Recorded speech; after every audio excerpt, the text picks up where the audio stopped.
All right, ladies and gentlemen, it does appear that we have official news on, well, of course, the iconic fishing event that is kind of taking the spotlight for version 2.1. The fishing event that we're going to be having on, I'm probably going to pronounce it wrong, the Ricoli Islands. So with that in mind, they just start off this update with everything that's actually important when it comes to the event. And that's the rewards. 1,200 astrite, almost a 10 pull, an Ocean's Gift, which is, well, the new rectifier that's basically Phoebe's best in slot for a free-to-play lineup, and of course, the projection of it, which means you can equip it. You can equip this beautiful fish on all of your rectifier characters, as well as all of the synchronization materials that you're going to be needing to get it up to R5. We already have a short little video on this thing's effect, but this is potentially a very, very, very powerful weapon for a Spectro Frazzle damage dealer that gives up to 40% Spectro damage. So you can probably tell they're really ramping up the power of these event-related weapons, and I'm pretty sure you're going to get a lot of potential mileage out of this if you don't have an option like Stringmaster. So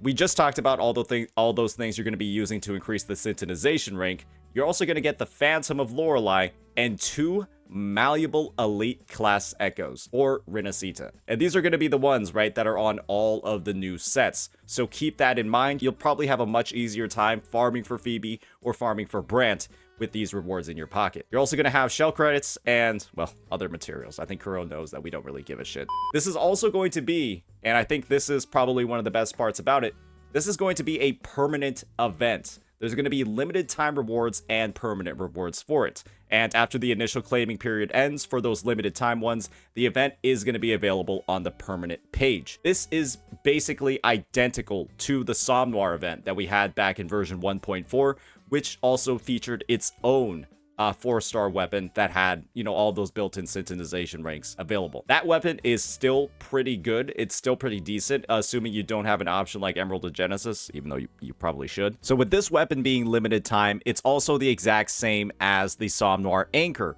which was also a limited time claim during the 1.4 event. So keep that in mind for all of these special 4-stars.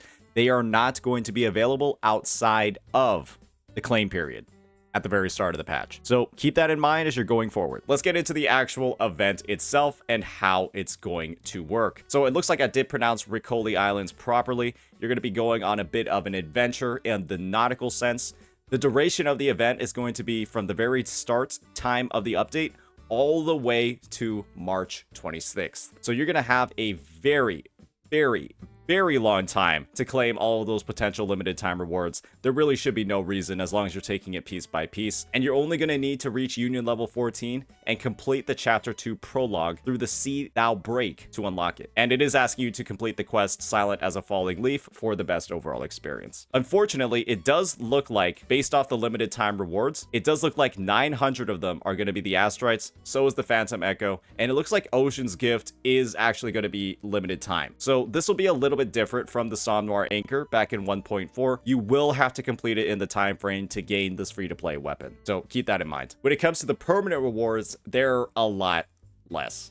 They are a lot less. We're only going to be getting 300 astrite, some forgery advanced supplies, all of those different upgrade materials that you can get from the mob drops, and of course, resonance and energy core potions. No tuners, no echo experience here. So if this was an event that you guys were looking for, unfortunately, they're not going to be providing those rewards to help smooth out your gearing experience. Getting on into the actual design of the event itself, it looks like we're trying to help out the Narwhal. We're trying to help out Cetus. And of course, it's none other than Phoebe who's on this journey to go help out this big-ass Echo. So that's going to be the story. That's going to be the framing of the entire experience. And, well, it looks like Phantom Lorelei, the dark version, as they might say, has a bit of a bond with Cetus. And that's how it looks like they're tying in this reward into the lore. Very interesting. Very interesting how they're tying in the Phantom Echoes into the actual story of the game. So what you're going to do from here is you're going to sail to a small fishing spot. You're going to steer the gondola Rachel, look for those ideal locations, and once you're ready, you'll click the interact button to actually start the minigame. From there, it's just all about matching in the optimal areas.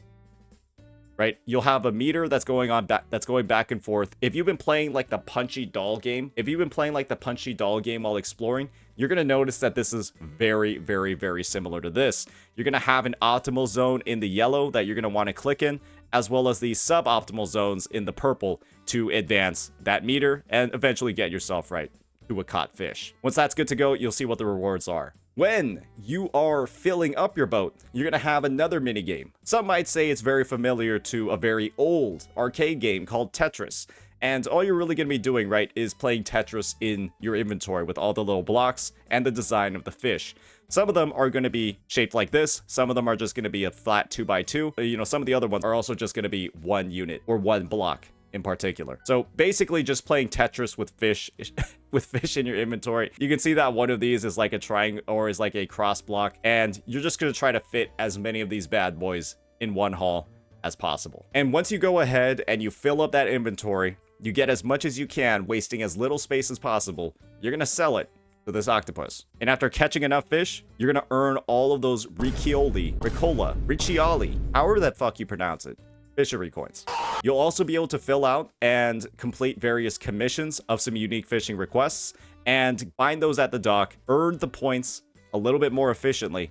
And it does look like potentially on a daily basis, these are going to be reset. And it could be a good way to make the event go by faster just by targeting these instead of just general fishing missions. You'll also be able to go into the dock shop, and I think this is the most interesting part about all of this, actually improve your ship. Buy materials with all the resources that you're getting to make your ship more efficient, more effective, or just better at fishing overall. And that to me is like some very interesting progression over the course of the event that could make this game mode a lot more interesting.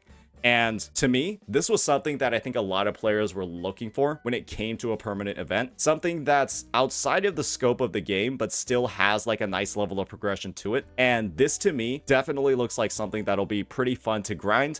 And it'll be a good break from the actual gameplay of the game, or from the actual like combat-based gameplay of the game, especially for those players, right, that were looking for something a bit more casual to do on the side while, they were busy farming echoes for hours on end. This is what all those materials are going to be used for, the stuff that you can buy in the shop. You'll have a whole goddamn skill tree for your boat that you'll advance over the course of the event and get all those upgrades, right? Like an increased cargo capacity. I am pretty sure that that's not all that you're going to be seeing here. You're going to also have stuff like increased sailing speed, unlocking unique fishing abilities, and some fishing spots are actually going to be locked off until you unlock all of those specific abilities. And when it comes to all of the upgrades, it's not going to be isolated to your boat. You're also going to have it for your character as well. And so what you're seeing over here are all of the different character upgrades. It might be pretty familiar to what we saw in the Elusive Realm, and you'll be able to choose upgrades for your rover as well as upgrades for Phoebe to help salvage more materials, gain more fishery coins, or sell your fish at a better price. Kind of like the negotiating side of the rover that we don't get to see very often because they're just punching echoes or people in the face. So Phoebe and rover are going to be able to get those abilities and, of course, right, streamline the experience that way. You'll also have an index, or really a codex, for all of the different fish. Really familiar to the Echo Codex that we have in game,